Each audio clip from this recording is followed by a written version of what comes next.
What is going on, guys? My name is Noonan, and today we're bringing another Super Senso guide video. Today we'll be going over the Chuck Senso. We're going to go over what makes him good, what makes him bad, his stats, his pros, cons, and everything you need to know about Chuck. So let's go ahead and jump right into his stats. Getting right into things, his health is a little bit on the higher end, his attack a little bit on the lower end, his charge is 3, which is standard for every Senso, movement is 4, which makes him very mobile. He's able to get across the battlefield in a few amount of turns because he has high mobility. His range is 1, which makes him a melee Senso, so if you want to shoot people, you gotta shoot them right in the face. And his armor is 1, which makes him tankier than a little bit of other Sensos.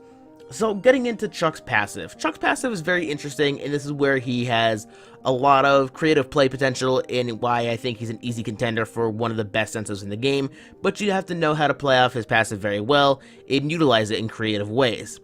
Now, Chuck is very similar to the Carrier. The Carrier is able to carry one unit inside of it and then basically carry it across the battlefield. It has good movement and allows you to transport units such as like sappers and other stuff like that across the battlefield very easily to get heavy damage off without, utilizing a warp and other stuff like that.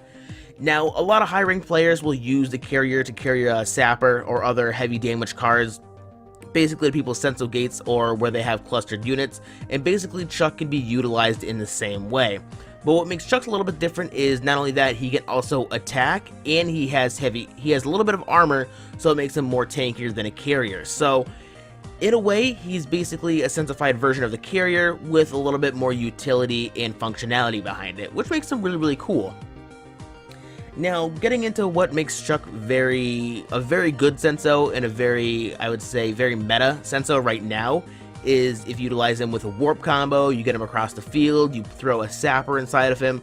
He has a lot of really high mobility and creative plays and a lot of high damage potential very early on in the rounds, which is why I think if you can get him off as playing very hyper aggressive and get early sapper damage on somebody's Senso gate or start nuking down his other Senso and other units and other stuff like that, along with a Carrier and other similar units, basically he's a very hard counter.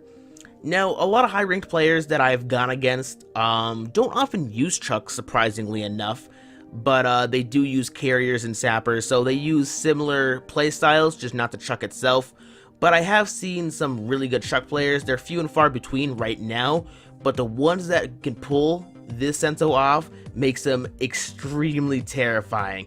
Yeah, Metro Bandit, I'm talking about you, my dude. I'm calling you out. But yeah. So Chuck is a very interesting guy. He's a very interesting Senso, and I think if you can kind of utilize his passive and really understand his mobility, his range, and how to just make the best out of him, he is one hell of a force to be reckoned with. But other cards that you can kind of pair good with him and strategies, like I said, he's a very hyper-aggressive playstyle to him. You basically want to get him in, you want to lay some damage off, you want to throw out the unit that you're carrying, allow him to get in and get some damage off, so he's coming in and he's coming in hot. Not only that, but he also has reinforcements with him. So what I see a lot of people do is actually throw a sapper into him. Basically, sappers are extremely powerful right now. If you don't have a sapper in your deck, or you have them unlocked and you're not rocking them, you definitely should be rocking a sapper, just because they do such crazy AoE damage, and they have one shield, which makes them decently tanky. And then pairing that with a Carrier is just absolutely insane. Or Carrier, by Carrier I mean Shuttle. I always mess that up, but basically, like I said, Shuttle, if we go to the info, he's able to transport troops. He has 6 movement, so he can move a little bit further than Chuck, but Chuck having 4 movement is already pretty crazy in itself. So can you just imagine if you start off a game throwing a sapper inside of Chuck, getting a shuttle up, and then throwing another sapper inside of this shuttle, and then rushing in quick next turn? Yeah, that's a lot of damage getting off very quickly, and it makes it extremely hard to counter. But where this Senso kind of falls off is basically if you have a very, I guess, hyper tanky playstyle, kind of similar to how I play. If you line up units in the back line, you get tons of mortars off, utilize a ranger or a longbow. Basically, you better hope that Chuck can get in and get the damage off and have enough movement to do so, because if he can't and you overextend and you really can't commit, he's going to come in and he's going to die very quickly, especially if you got units with armor shred and just heavy damage lying on. But overall, that's pretty much it for the Chuck. If you guys have enjoyed this video, don't forget to like and subscribe for more. But as always, guys, like I always tell you, have fun while you're playing Super Senso.